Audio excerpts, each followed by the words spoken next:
수출? 수출이 뭐지? 수출을 어떻게 시작하는 거지? 나 영어 못하니까 하고 포기하시던가. 근데 수출이란 거는 되게 거창한 단어 같지만 내가 미국에 있는 줄리한테 하는 것도 수출이거든요. 나 이거 너무 예쁜데 보내주면 안 될까? 내가 페이팔로 5,000원 계좌이체 할게. 이렇게 해서 나 받았어. 나 보내줄게. 라고 해서 우체국에서 배송을 하면 그게 사실 수출이거든요.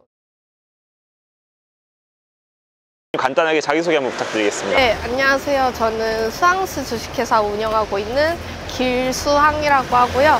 현재 28살입니다. 대표님은 어떤 회사를 운영하고 계신 거예요? 전 온라인 유통이랑 수출 진행하고 있습니다. 그럼 수출이라고 하면 해외로 물건을 파시는 거예요? 네. 대표님 매출은 어느 정도 되세요? 현재 약 6억 정도 하고 있고 다 제외를 하고 나면 80% 마진율입니다. 도대체 어떤 걸 팔고 계시길래 마진율이 그렇게 높으신 거예요? 아무래도 유통채널 수수료가 있기 때문에 거기 한 30-40% 붙는다고 생각을 하면 될 것 같아요.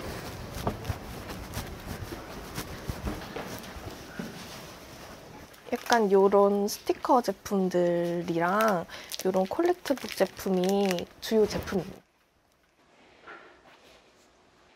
스티커 한국어 해가지고 네, 좋아하는 글이라든지 좋아하는 사람 이름이라든지 이런 거를 외국 분들이 이런 거 구매하시면서 한글도 홍보가 되고. 네, 그래서 제가 최근에는 한글도 같이 알릴 수 있는 기회일 수도 있겠다. 그래서 어학당이랑 같이 진행을 하려고 얘기 중에 있어요. 되게 국위선양하고 계시는. 완전 모르는 곳에서 조그맣게.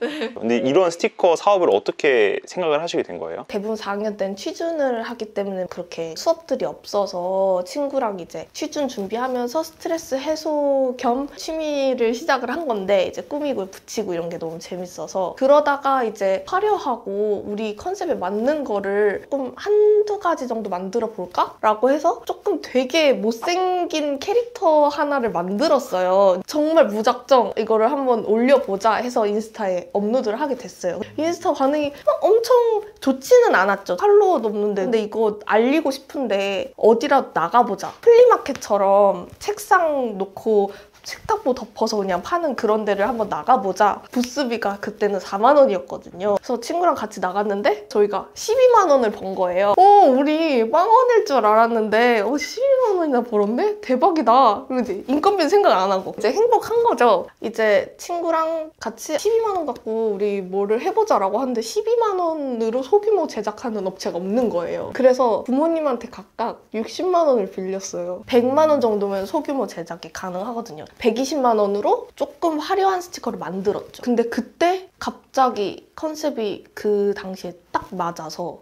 폴꾸라는 게 새로 시작할 때였거든요. 폴꾸요? 그게 이제 폴라로이드 꾸미기라고 좋아하는 아이돌을 그래서 인화를 하면 그 주 테두리를 꾸미는 거죠. 그게 이제 유행하기 막 시작했을 때 저희가 한 12종류를 화려하게 테두리 꾸미는 스티커를 냈는데 그게 빵 터진 거죠. 이게 딱 그 폴꾸예요. 좋아하는 아이돌 사진을 인화를 해서 꾸미는 거거든요. 그래서 이렇게 꾸며서 이거 자체를 샘플로 유통 채널에 보냈었죠. 국내에서 이런 걸 소비하는 분들이 그렇게나 많나요? 국내에서만 판매하지는 않고요. 국내 수입은 한 60% 되고 40% 정도는 해외 수출로 이루어져 있습니다. 수출은 그러면 어떻게 하시는 거예요? 그것도 운이 좋았던 게 인스타를 보시다가 해외 분들이 해외에도 판매를 해주면 안 되냐. 저는 그 당시에 DM으로 주문을 받고 이름, 주소, 전화번호 알려주세요 하고 이제 보내고 이렇게 받았었거든요. 그렇다 보니까 해외 판매를 어떻게 하지? 라고 하다가 쇼피라는 걸 접하게 되었죠. 여기 보시면 이렇게 총 1, 2, 3, 4, 5, 6, 7, 8, 9 9개로 운영을 하고 있습니다. 아, 그러면은 이걸 다 하나하나 등록하면 어려울 것 같은데 나라별로 다 등록하고 다 번역하고 해서 올려야 되는 거예요? 초반에는 나라별로 셀러 센터가 다 나눠져 있었거든요. 그래서 그 당시에는 예를 들어 저희가 50가지면 50 곱하기 이제 9개 나라면 곱하기 9를 했던 거죠. 그렇게 했었는데 지금은 되게 발전을 많이 해가지고 아예 글로벌적으로 전체적으로 마켓을 관리할 수 있도록 통합 셀러 센터가 있어서 되게 간단히 업로드가 진행이 됩니다. 그러면은 딱 하나 올리면은 다 8개, 9개 나라에 다 올라가는 거예요? 네, 그렇게 하고 있고 재고 관리도 편하고요. 이게 다 대표님 쇼핑 거예요? 여기서부터 여기까지가 이제 각 나라별 쇼핑인 거죠. 여기가 저희 브랜드 샵이거든요. 이런 알파벳들이 제일 잘 나가는데 2.1K 솔드 이런 식으로 뜨는 것 같아요. 2,100개 팔린 거예요? 네. 쇼피에서 이런 거 팔고 싶은 분들 있을 거 아니에요? 그럼 그분들은 뭘 하는 게 좀 괜찮을까요? 중국 물건 같은 거 떼다가 팔아도 괜찮을까요? 그러신 분들도 되게 많으세요. 뭐 스티커가 아니더라도 이런 간단한 물품들은 막 키링이 될 수도 있고요. 메모지가 될 수도 있고.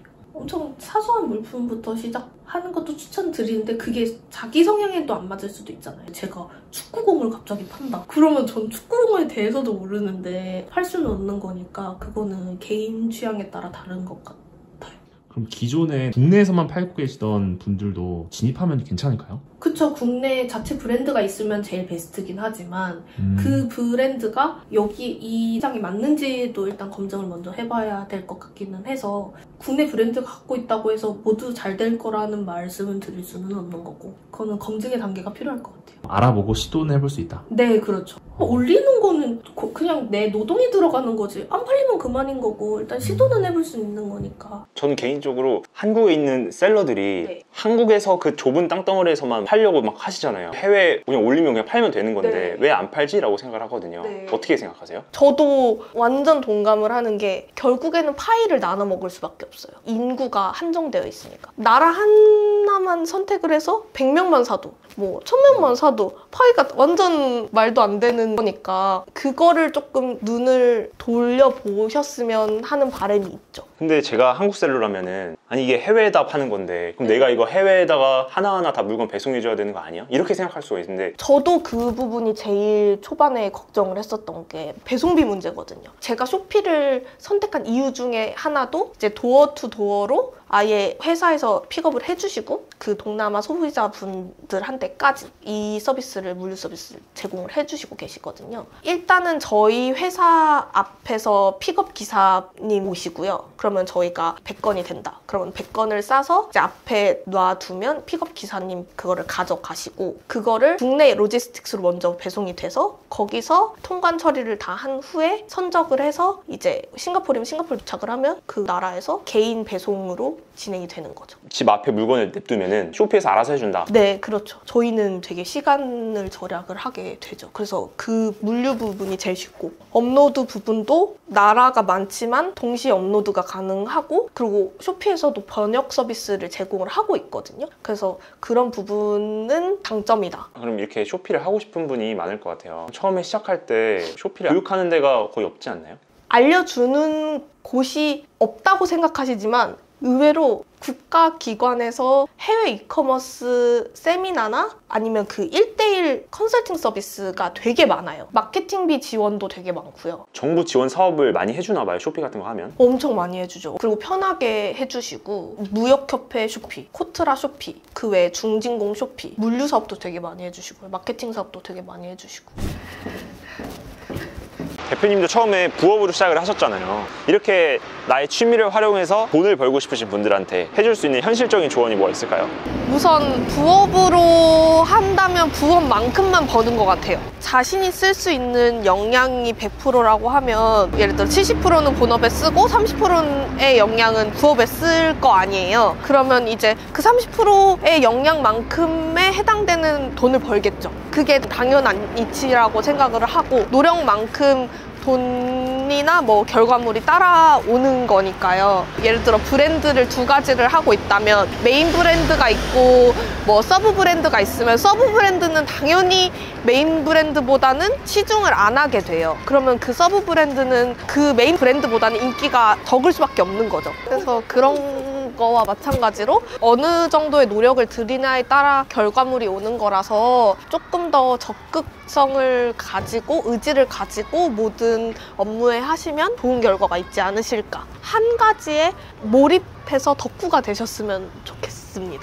좋아하는 것도 깊게 좋아하는 하면 더 그거에 대한 아이템이 더 많이 나오고, 전자제품을 좋아한다고 하면 전자제품만 좋아하는 게 아니라 이 부속품으로 이런 아이템이 있는 게 편할 텐데 현재 이런 아이템이 없다는 걸 덕후만 알거든요. 그런 것들이 뭐 사업 아이템이 될 수도 있고, 그러니까 몰입이 저는 제일 중요한 것 같아요. 이 영상을 보고 이런 스티커 같은 거를 쇼피에서 팔고 싶어하는 분들이 있을 것 같아요. 스티커가 아니더라도 여러 가지가 있겠죠. 그런 분들한테 하고 싶은, 나라 하나를 미친 듯이 판다 라고 생각하고 가는 게 나을 것 같아요. 쇼피가 제공한 나라가 9가지가 되잖아요. 근데 대부분이 다 타겟하는 나라는 하나로 시작을 했어요. 뭐 예를 들어 태국이라고 한다면 태국인들이 자주 사용하는 SNS라든지, 정말 태국인이 돼서 태국인이라면 이거를 살 건지, 소비 성향이 어떤지. 저는 가격을 설정을 할 때 물가를 보거든요. 그래서 태국 시장을 검색을 해봐요. 이분들이 실제로 공산품을 사는 가격들이 얼마인지. 근데 태국 쌀국수 가격이 제 스티커 한 장 가격인 거예요. 그러니까 그런 것들을 조금 깊게 보시면 실제적으로 어디에 소비를 많이 하는지, 어떠한 성향이 있는지, 이것도 이제 몰입의 한 종류인 거죠. 깊게 파서 그 나라의 사람이 된다든지 한번 가보기도 할 수도 있고요. 그래서 한 나라를 딱 잡고 이 나라를 내가 잘해봐야겠다라고 생각을 하고 그렇게 해보는 걸 추천드려요. 제가 수출을 처음 할 때 했던 고민들이 사실 모든 사람들이 다 했던 고민이라고 생각을 하거든요. 수출? 수출이 뭐지? 수출을 어떻게 시작하는 거지? 뭐부터 해야 되지? 그거? 그래, 수출을 하겠다고 마음을 먹었어. 그럼 얘 어떻게 보내지? 물류를 어떻게 하지? 이게 걱정인 거고. 그러면서 그래, 물류 보내는 거 알겠어. 근데 얘랑 어떻게 소통하지? 나 언어 한국어밖에 못하는데? 물류까진 되더라도 나 영어 못하니까 하고 포기하시던가, 영어랑 이거를 할 수 있어. 근데 물류의 기반이 없으시던가, 아니 수출 자체를 어떻게 시작을 할지를 모른다던가. 근데 수출이란 거는 되게 거창한 단어 같지만 내가 미국에 있는 줄리한테 하는 것도 수출이거든요. 그래서 줄리라는 애가 나한테 DM을 보냈어. 나 이거 너무 예쁜데 보내주면 안 될까? 내가 페이팔로 5,000원 계좌이체 할게. 이렇게 해서 나 받았어. 나 보내줄게. 라고 해서 우체국에서 배송을 하면 그게 사실 수출이거든요. 어렵게 생각할 필요가 전혀 없어요. 네, 어렵게 생각할 필요가 없는데 수출이라는 단어 자체가 이제 거부감이 들 수도 있고 어렵다고 느낄 수도 있을 것 같아요. 저도 그렇게 생각을 했으니까. 해외 자사몰을 저희가 여는 건 부담스럽잖아요, 처음에. 그러니까 해외 이커머스를 먼저 접근을 해서 진행을 하면 거기에서 제공하는 뭐 매뉴얼이나 방식들을 따라가다 보면 조금은 쉽게 수출을 하실 수 있지 않을까. 이거를 보고 계시는 저희 머니로드 시청자분들한테 마지막으로 한 말씀 부탁드립니다. 뭐 성공하는 법, 부자 되는 법, 이런 방법 알려주는 매체들 되게 많은데 그런 거에는 절대 의존하시지 마시고 스스로 이제 개척하는 거를 꼭 당부드리겠습니다. 그 길이 또 성공의 길이 될 수도 있는 거니까요. 그럼 어떻게 되는 거죠? 시도를 계속 하다가 성공이 되는 거죠. 그리고 그 시도도 부업을 하면 결국 부업의 돈만 번다고 생각을 해요. 본업이 돼야 그 본업에 선택과 집중을 해서 몰입을 해야지만 더 큰 돈을 벌지 않을까. 많은 시도를 하시고 만약에 그 중에 한 길을 찾으셨다면 제대로 몰입을 하셨으면 좋겠습니다. 감사합니다.